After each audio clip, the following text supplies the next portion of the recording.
I'm Gabriella Vigliocco. I'm Professor of the Psychology of Language in the Research Department of Experimental Psychology. What are the big questions that we address in our research? Imagine that you step outside your door and you find a group of aliens wearing underpants. Now, you probably never thought about aliens wearing underpants unless you read the children's books by Claire Freeman. But what I've just done using language is to get you to think about it, to imagine it. And indeed, one of the things that language does, and that has always fascinated me, is to allow humans to share their thoughts. Not just thoughts about what they are seeing and what they are experiencing, but also about things that are not there and things that are imaginary. Humans are chatterboxes, so this role of language in sharing, in provoking, and even shaping thinking is central to every aspect of our life. And it's quite remarkable. We are the only species that has language. There are about 7,000 languages in the world, some of which are spoken, some of which are signed. And by the age of 3, children, most children at least, are already little chatterboxes. So the questions we are researching in my labs are: how can humans share experience and think about new experiences through language? How can children learn to associate words with meanings? And how does the brain do that? We use a variety of methods, including computer-based experiment, where we measure how long it takes, for example, for people to recognize words or to learn new words. Eye tracking, where we measure how long people look and where they look while they are listening to language or while they are reading. And we use brain imaging, and there we measure brain activity while people are processing language. So language allows us to share thoughts, and actually in this way to shape each other's thoughts. This is central to pretty much everything we do in our daily lives. And the role and the importance of language in our daily life becomes very clear when something goes wrong.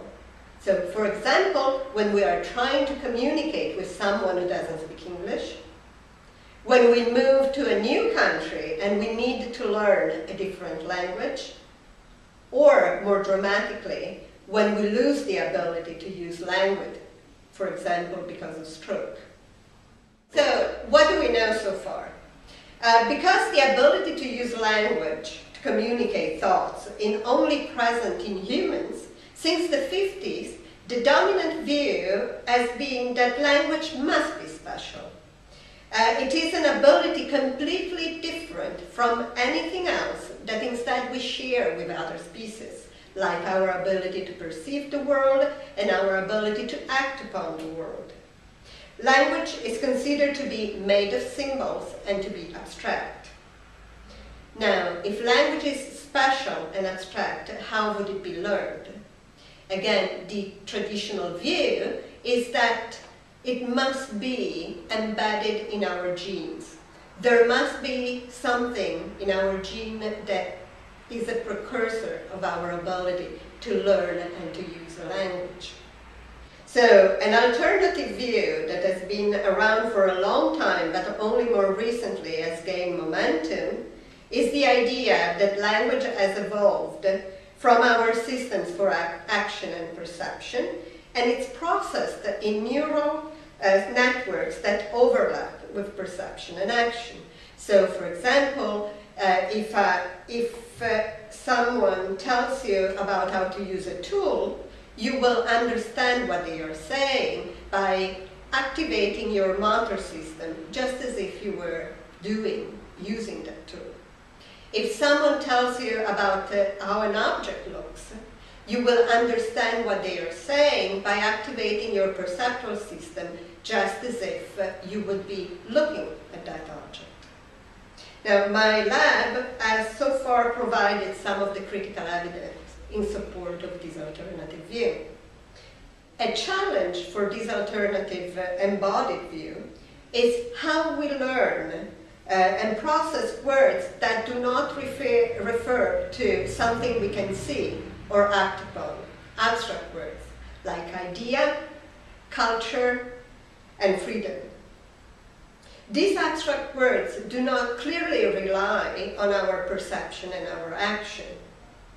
And we have found that these words may be based upon, may be grounded on our emotions. So first, we have found that the majority of abstract words in the English language have some sort of emotional association. Take, for example, the word algebra. This is very abstract. But if you like math, then algebra will have some positive connotation for you. If you dislike math, then it will have some negative connotation. What we have also found is that the same brain areas that process happy or sad faces are engaged when we are processing abstract words. Taking a perspective in which language is not special, but built on and linked on our emotion, perception, and action, also has paved the way to an all new line of study, looking at how face-to-face communication provides a whole range of cues to meaning that are not in the words themselves, but that come about, for example, in the gesture that accompanies speech. Now, if we consider sign languages, we see that signs are full of imagistic connections to whatever the speaker wants to convey.